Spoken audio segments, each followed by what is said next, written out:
It really is just a delicious taste of ComicsGate history, because I'm reading this and Dan goes, Ethan, because of those assholes in ComicsGate, a young woman came to me. And apparently she was harassed and they attacked her child at the school bus. She has a Down syndrome daughter who was attacked at the school bus by ComicsGate, and she's scared and blah, blah, blah. And I go, what is going on? What are you talking about? And he's like, this woman, she has a code name. She calls herself Melissa Morgue.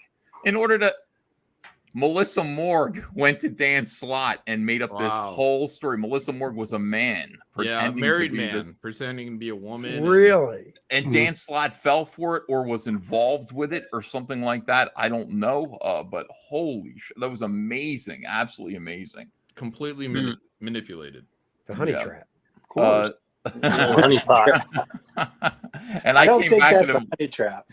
I came back at him later with pictures of the guy whose name was Martin. And I was like, this is Melissa Morgue. Have you ever seen him before? Do you know who this is? And Dan's like, no, what do you mean? I'm like, didn't that Melissa Morgue, the man, didn't his true wife have to reach out and be like, please, like, my husband is not right, and just help it me went let this on, go. It got weirder and weirder. Like Melissa Morgue, first of all, appeared in the chat and was just pretending to be ComicsGate with a slight critic. I don't like Alfred Ortiz. Like Alfred Ortiz is probably a woman. I don't really know. Like, pretending to be a man at this point. I have no idea.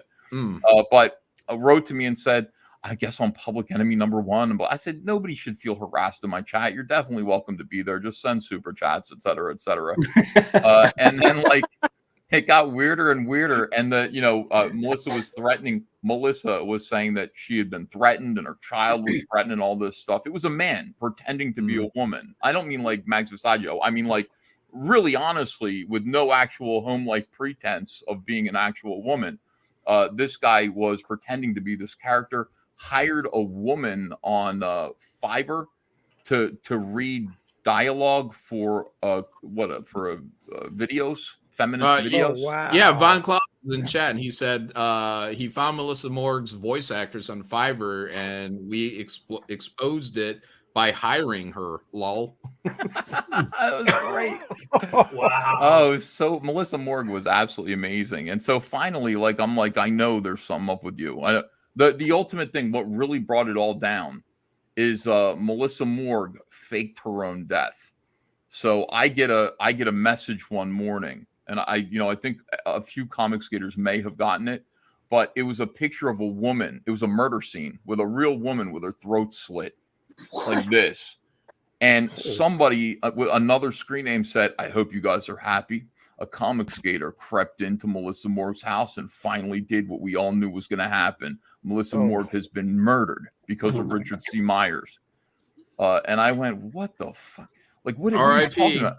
Yeah, and so then a woman contacted me and goes, listen, I am Melissa Morgue's wife and mother of his children.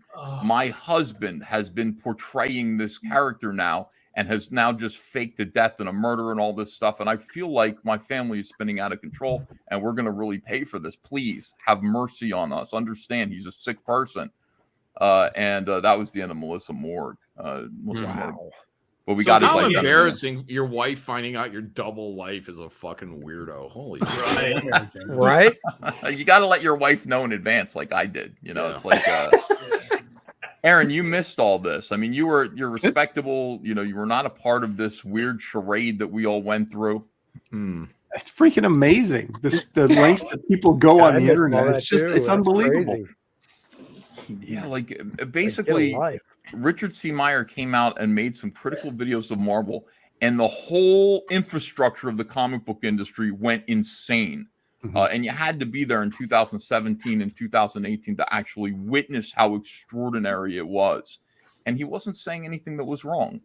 And I had Dan Slott sitting there going, he's an asshole who's causing all of this. And I'm like, no, he's not. I listened to him. I listen to him every day. He didn't say that. He said this. That's a lie, And, well, he caused this to happen anyway. It's his fans that are doing, which is the thing that, they do. They retreat to, if your behavior isn't bad, it's your fans' behavior that's bad. that's causing everybody to be harassed. So you're responsible for what your fans are supposedly doing, but aren't doing.